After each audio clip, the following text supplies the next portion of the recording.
Hey everyone, how you doing? This is Benny Lewis, and I'm interviewing Tim Ferriss again. And I wanted to ask him a bit of different questions from the last time. We had a great chat as he was launching the 4-Hour Chef.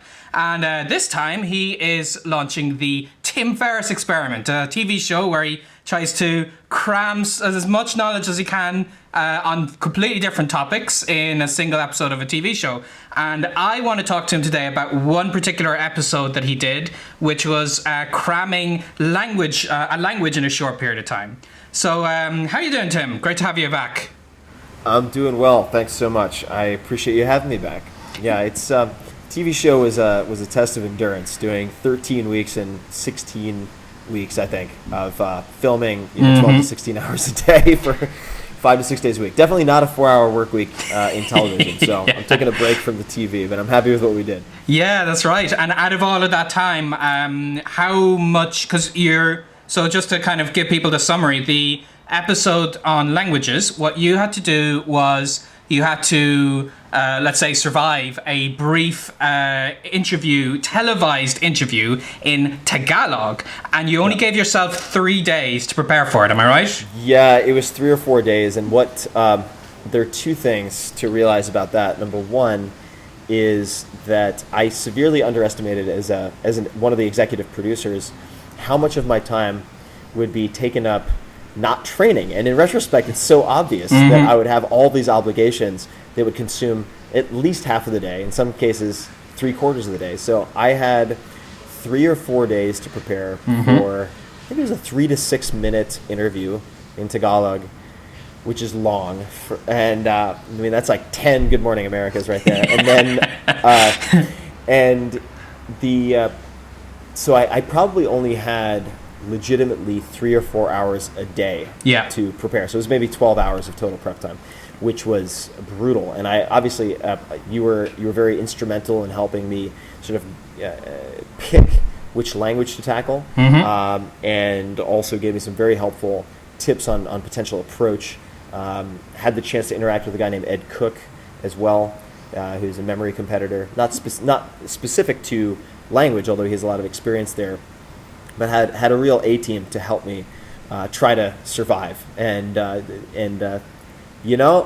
done a lot of languages, but doing it in a week is a lot different than doing it in a couple of weeks or doing it in a couple of months. Exactly, yeah. Very, very stressful. And I think part of the reason for that is, well, there are many reasons, but part of the reasons are you don't have as many sleep cycles for consolidating what you're absorbing. So I only had 2 or 3 nights, and as you might imagine, given the stress of the situation, I wasn't really sleeping soundly for 8 or 9 or 10 hours. These were short stints of sleep, so I had to use all sorts of tricks like supplements to try to improve or increase my percentage of REM sleep. Like Huperzine A, for instance, is one, which is super powerful. So talk to your doctor before you use it. But those were some of the hacks that I had to employ, which I might not ordinarily use. But yeah, it was a hell of a trick. The other thing you have to realize is that when you do 13 of these in a row, and you've probably experienced this, but if you cram, say, on a trip to Turkey and you learn some Turkish and you're like, great, I've got like nemnoldum, I've got teşekkür ederim, I've got all this stuff, and then you go to Greece the next week and you're cramming Greek, at least in my case, the Turkish is just right out the other side of your head. And so going from Tagalog to these others, I would have to basically go back, and I think they would be warm leads, but I'd have to go back and really review the Tagalog in depth, since that was one of the first episodes. And then I had, I think, 9 or 10 after that. Yeah. But same thing with poker, same thing with professional poker. A lot of these skills made a dent, but I'd have to go back and get reacquainted to be comfortable with any of them. Yeah, I've actually found exactly the same thing myself. The thing is, both you and I write very consistently about intensive learning things quickly, hacking, language hacking or life hacking, whatever it may be. But there is the downside that the quicker you learn something, if you're not maintaining it, the quicker you're going to forget it. And I've had exactly the same experience. I've maybe learned, if I learn a language over 1 month or 2 months, then if I do not maintain that, it's gone. It's just out of my head. And something interesting else that you said that I can relate to in my own language projects is, even if you're learning it intensively, you may say, I'm learning it over a week or over a few months. If you want to document this for the world, then you cannot learn the language full time, because there's all of these other things. There's talking to your video guy. In my case, I'm trying to do all the editing and the sound and the subtitles by myself. So, it's impossible to say you had 3 days in terms of, 24 hours a day. So that's one thing. But what I do want to kind of emphasize here is something you said there, that if you're going from Turkey to Greece and so on. So based on your experience of going between places so quickly, if somebody watching this has decided this summer they're going to do a Euro trip, and they're going to spend a week in each country, and they don't really have the time now, but maybe just as they're about to leave, they can cram for 2 or 3 days. So, we both talk about the long-term process of learning languages, but how would somebody cram a language efficiently? Obviously, they're not going to get fluent, but they want to be a respectful tourist. So what kind of, based on your experience, this one and your past experience, what would you advise for someone in that case? Which should be the goal, by the way. I think that you hit the nail on the head. Not only being a respectful tourist, but just out of pure self-interest. If you have 5 to 10 phrases in a language, you're going to go from, in your experience overseas, you're going to go from the equivalent of flying coach in the worst seat by the bathroom to flying first class and having the whole staff take care of you and give you hot towels all day. I mean, it's that big a difference. So memorize 10 phrases, for God's sake. It's such an amazing return on investment. The way that I would go about cramming, and you're a lot better at this stuff than I am, so I'm sure you have your own portfolio of techniques, and you've certainly attempted more languages than I have. But my first step is always, if I'm going to fly to the target country, so let's say I'm flying to Turkey. That's a great example. I really love Turkey and had a great time there. Or Greek, same thing. The first thing I'm going to do is get a phrase book, and it could be whatever you can get your hands on. Let's just say it's a Lonely Planet phrase book. And I'm going to try to become intimately familiar with how the letters sound and what sounds those letters correlate to, right? So if you have a little C with a hook at the end, what does that sound like? If you have an Y, if you have like a Y, it's in Spanish, I'm throwing in for some reason, that's just how I think of it, because they call it a Greek Y. But if you have a Y or something like that in Greek, what does that sound like? And the reason this is so important is that if you understand how to read the script, and it's not that hard with most of these languages, Japanese or Chinese, forget about it. You're not going to get anywhere in a week. But if you're talking about almost any Romanized language, or even Cyrillic, for instance, in Russian, you can learn how those sound in an hour or two. You can use mnemonic devices and figure it out. And once you've done that, this is the key. Let's say you cram and you memorize 200 words or 300 words and 10 to 20 phrases, which you should be able to do in a day or two with a handful of techniques, and we could go into that certainly, but mostly based on combinations of images, so the link word technique, or using the loci mnemonic, so where you're actually placing different objects in different locations on a path that you're familiar with, which has certain implications for series of things or related objects that I find. And these can all be studied very easily. There are a couple of books. Your Memory and How to Improve It, I think, is very good. I'm sure you talk about it in your book, which is great. And the goal then here is, once you land, when you know how to read, you'll be like, oh, I forgot how to say bathroom, but I see that sign over it, and that says bathroom.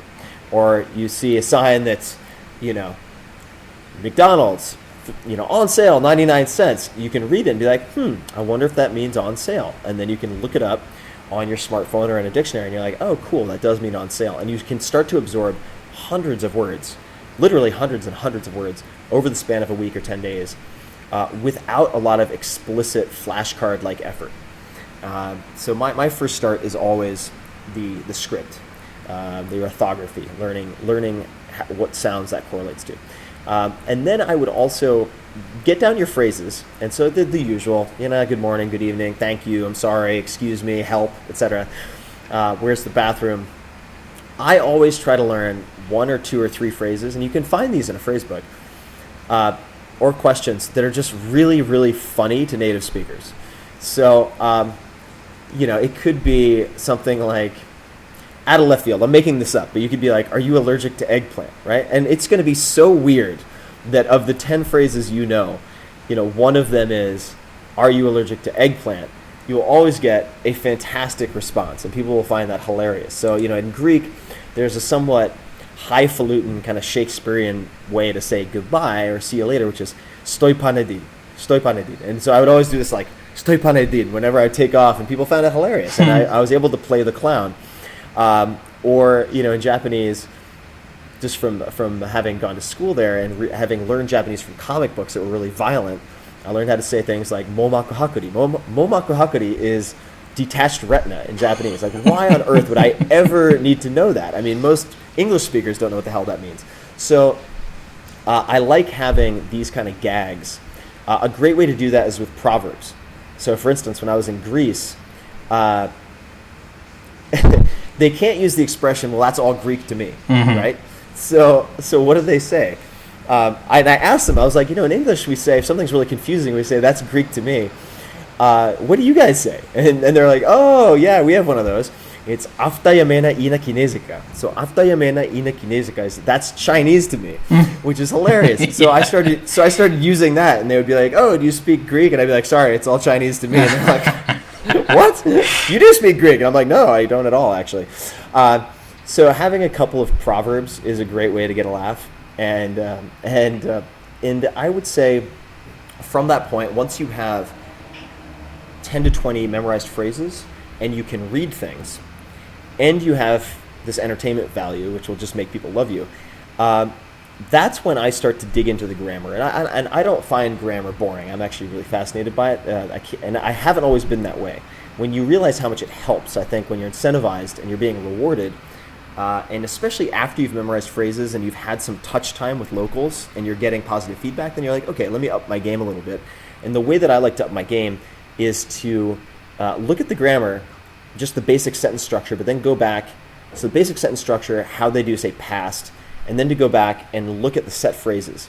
And so you'll notice things like, I'm going to mess this up, but it's you might be able to correct me. So child, I think in Turkish is çocuk or something like that, and children is çocuklar, okay, L-A-R. So the L-A-R, the lar makes it a plural. And I notice when you say good day or like good morning or good evening in the phrase book, they would always translate that as iyi günler or iyi akşamlar. So iyi akşamlar. But literally I was like, wait a second. That's the same lar. And then I talked to someone who's a native speaker and they're like, oh yeah, no, that's literally like good evenings. It is a plural. And I was like, oh, that's kind of cool. Okay. So now I already have a reminder of the grammar baked into my phrases. That's really helpful. Fantastic. And so your memorized phrases become kind of a crib sheet, a cheat sheet for a bunch of the grammatical concepts, and you're constantly reinforcing that. So that's that. I mean, a week is tough. Like I said, I mean, I've done it, and it's a hell of a thing. But particularly if you're in country, oh man, you can have so much fun with it. And just make sure, if you're going to the trouble to be in Greece for a week, don't spend 8 hours a day sitting at a desk in your hotel room memorizing phrases. I mean, get out there. You're don't confuse the means with the end. But man, a little goes a long way, as you know. It does. And there's another thing I wanted to talk about today that I didn't see on your blog. I didn't see it mentioned there.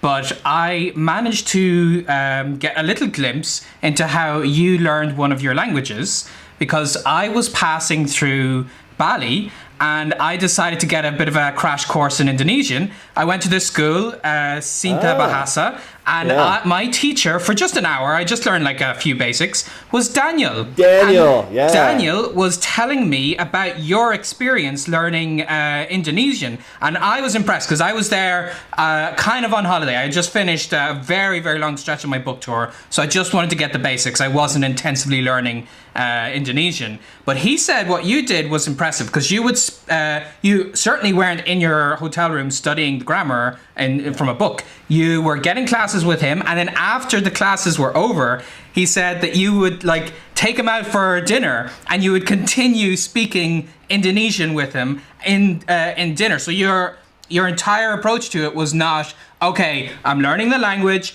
and then I'm just going to use English to relax. Your approach was, I'm going to live in this language. No matter what my level is, I'm going to use the amount that I know as well as I can. So I'm curious to hear what, because I heard his perspective. I'm curious to hear your perspective, because you had started from scratch and you made it very far. He said after whatever it was, a couple of days already, you were able to have coherent conversations. Yeah, that was a fun. He's also an amazing teacher. He's a very, very good teacher.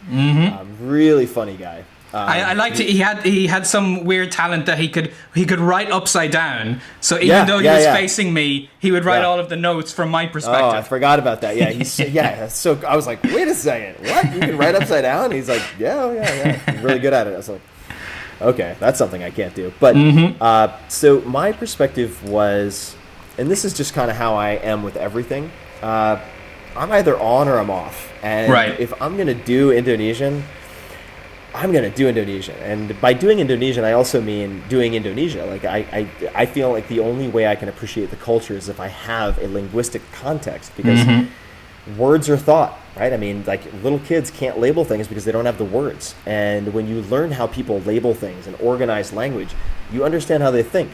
And that gives you the culture, sort of the shared behaviors and beliefs. So it's very, very, very hard to understand a culture. Japan's a great example. There's so many myths about the Japanese that are completely untrue, and it's because Westerners usually who write about them don't speak Japanese. Totally wrong. All of it's wrong. Or actually not all, but a ton. Right. So in Indonesia, I basically asked myself, how can I stack the deck so that I can learn as much as possible? And number one, I narrowed down the schools with help from a couple of people. Number two, I asked the school to help organize activities that would require me to use Indonesian, so wood carving, painting, etc. I also found a host family to stay with. So I lived with a farmer and his family in this communal living environment. And they had roosters right next to my room, which was actually a big problem because they woke up at like 4 a.m. and just started going berserk. And I remember my first night, I got there like 2 a.m. I was like, oh, thank God. And I lay down like 2 hours later, I hear flap, flap, flap. And I'm like, what is that? Flap, flap, flap. Like right through the wall. There was a big hole in the wall. I mean, no screen, no door, nothing. Just roosters going completely bananas. And then they had pigs on the property and everything. But I got to interact with the father, right? The patriarch of the family. Got to interact with all the older women, the aunts and mother and so on. Then the younger parents who are kind of my age or a little bit younger who spoke some English, and then the kids who were very playful and had their own kind of linguistic idiosyncrasies. So I got to practice at all these different levels, and I was a curiosity. So people were really fascinated to talk to me. But there was one person there who spoke just enough English where if I was completely lost in the woods, he'd be like, oh, it means, this, and he'd explain it. Like, oh, okay, I got it. Yeah, Bali is just an amazing environment. The people are so accommodating and friendly. And I think that for that reason, there's certain languages that are good maiden voyages for people who are nervous about learning languages. Bahasa happens to be one of them. The language, the grammar is pretty straightforward. And there are complex aspects of all languages, but Indonesian, pretty straightforward. Spanish, I think pretty straightforward for the most part. Actually, out of curiosity, what have been the easiest languages for you to pick up? And of course, this is a bit of a trick question because you've learned so many languages. But or maybe I should rephrase this. As an English speaker, if you were sending people off on a maiden voyage and they wanted to cram for a given language and experience some success, what are the languages that you think give them a good shot?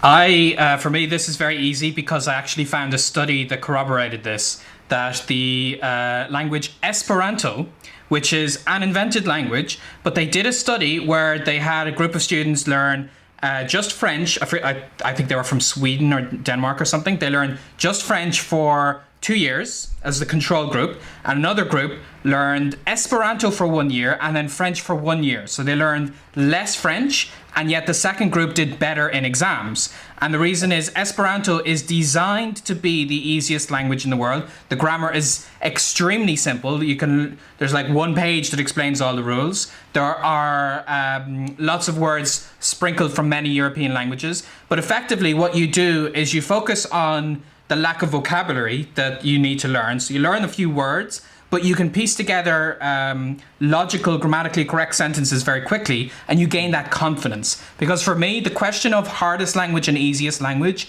is a very personal thing. And one reason is because whatever the first foreign language you put the most time into is probably going to be your most difficult one, because you have to learn an approach that works for you. And you have your advice and I have my advice, but ultimately each person needs to find what techniques help them with their particular goals. And this works, this means the first language is going to be more difficult. And you have, in terms of many other things, you have the language's own complexities and so on. And that's why I generally recommend people, whether they're native English speakers or not, I would recommend them to learn Esperanto, not for a year, but for just 2 weeks. I always say try to cram it for 2 weeks and then get on to the language you're genuinely passionate about, whether that's Japanese or German or Spanish or Turkish.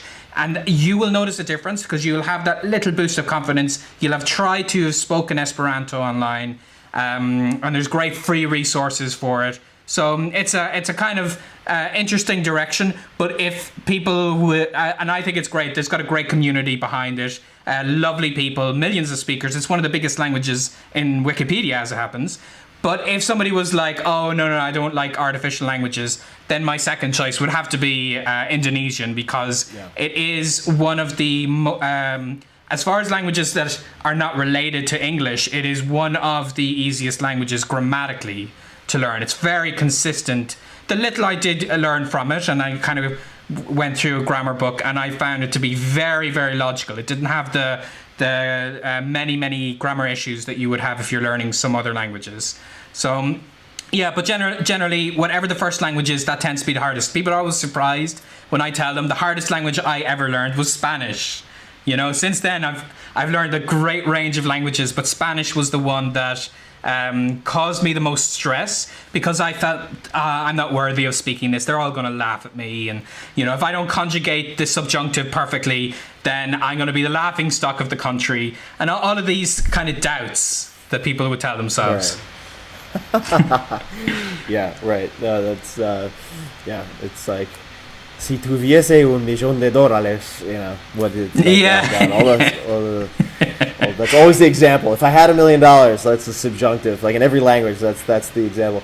But that's very interesting. Yeah, I never thought of Esperanto that way, as sort of the dress rehearsal, as a prep. That's very interesting advice. Well, I wanted to ask you just in the last couple of minutes before we sign off that you have done the you know, like you were saying, you were intensively learning poker and all these other things. So you are very experienced in a lot of things. Like you have a very successful website. You've been published several times. So you've achieved these things. But when you get into starting from scratch with a language, you have to essentially be a bubbling idiot on day one. So I wanted to know, like, what, from your perspective, how do you feel about that? Do you feel, because for a lot of people, they may kind of look at this from the outside and think, oh, he's done this a million times, it's very easy for him. But do you have that experience that you are just as nervous and just as set back and as frustrated with your own limitations when you're starting off? Oh, yeah, absolutely. And I should say a couple of things. So I'm a bumbling idiot most of the time, and people find that hard to believe, sometimes because they see the highlight reel of things that I do, where they read my bio, and it's like, let's face it, if you write books, you get really good at writing your own bio so that it seems really awesome. But I've written posts before, just to mention one. There was one called, productivity in air quotes, but productivity, actually real quotes in the headline, productivity hacks for the for the neurotic, manic, depressive, and crazy, and then in parentheses, like me. So productivity hacks for the crazy, manic, depressive, or neurotic, manic, depressive, and crazy. To point out that I have a lot of these doubts. I have constant battles and and a lot of insecurities that I need to address. And those are all exacerbated and multiplied manyfold when you're on camera doing all this stuff. So the Tim Ferriss experiment is intended to show a very human set of foibles and challenges. So when you watch these things, they don't all turn out well. I mean, there are some real catastrophic accidents and messes that are created. Tons of injuries, lots of embarrassing moments for me. But there are occasional miracles. And in those cases, I'm like, look, this is how this happened. This is how the miracle was engineered. And this is how you can do the same thing. So I definitely feel the same way. And had tremendous self-doubt and anxiety because on top of just being a normal human in a lot of ways, including that, I had cameras in my face or obligations that kept me from being able to practice. And that was the biggest oh shit moment for me, was doing the first episode or two and going, oh my God, I had budgeted for all of these skills. I had assumed I would have at least 8 hours a day, or 12 hours a day to practice, and I actually have 2 to 4. What am I going to do? This is a disaster. And it's too late. I was you can't be half pregnant with that stuff. I was already committed, so I had to make it work. But well, the great thing about that is it makes it more relatable for other people, because most people, when they want to do anything, including learning a language intensively, they don't have 8 to 12 hours free a day because they are working full-time jobs or whatever it may be. So for a lot of people, they can theoretically find that 2 to 4 hours, even if it's over the weekend, they can do these intensive things. So it kind of shows what you're doing in the episode. It's not about, I have all the free time in the world and I have all this camera crew do everything for me. There is this sense of realism that within 2 to 4 hours over a few days, you can do something very intensively. And just for people interested, how can they find out about the Tim Ferriss experiment, and what kind of stuff, other than your project with Tagalog that I was corresponding with you and giving some feedback and advice before you started, what other intensive learning missions did you have during the season? Yeah, well, it's based, one of my secret agendas was also to do skills that would help me become Jason Bourne. So you have, and these are all with some of the world's best performers in all of these skills. So you have, among the Jason Bourne and also some James Bond skill set, you have the language learning, rally car racing for escape scenes. Then you have professional poker in Vegas, tactical gun shooting and competitive shooting, which was awesome. That was actually really fun.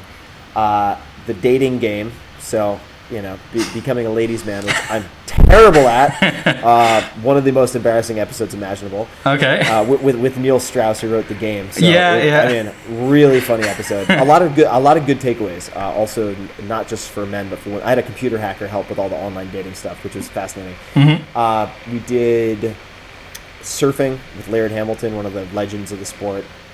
And there were also a few episodes where I helped students. So I said, look, I'm not going to be the guinea pig this time. I'm going to prove to you that we can do this with other people, not just me. So we had a build a business episode, as well as a long distance swimming episode for someone who couldn't swim one lap.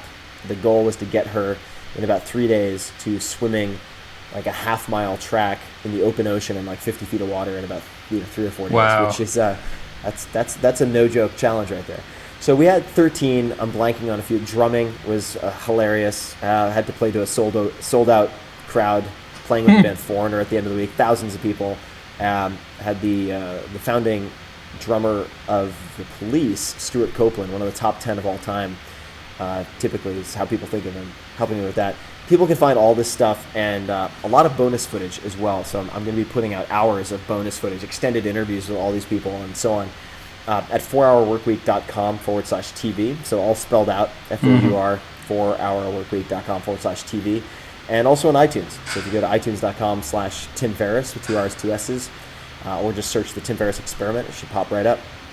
Excellent. All right. Well, I'll make sure to put the links in the description. And that's I saw the episode you did on learning the language, and I'm looking forward to seeing everything else. It's crazy to see what the human mind is capable of in a short space of time. And it's like you said, we can all dream to be like Jason Bourne, but what if you just try to do it, and even just in a weekend, you could take that 2 to 3 hours and try to cram something. You're not going to master it, but maybe you will get to a very impressive level in a short time. This is something I always like to get people doing. Just consider kickstarting whatever you're passionate about, and that'll open the road out to later on continuing your learning process.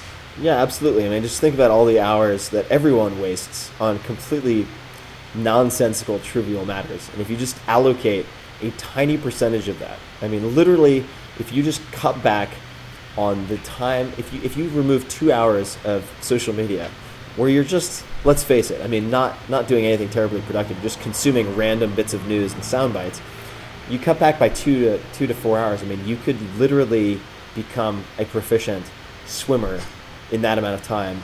Or get over a lifelong fear of swimming, which I literally did in one session with the right techniques, which is namely total immersion, and the founder, Terry Laughlin, helps in that swimming episode. But it's, like you said, I mean, the capacity of the human mind is just incredible, and hopefully this will get people to realize that what they've thought were their limits are nowhere close to their limits. Yeah, great stuff. Well, thanks a lot for coming back on my YouTube channel, and I'll give everybody all the links. And it was great chatting to you again. Absolutely, man. I'll see you soon, Tim. All right, buddy. Thanks very much. Bye-bye.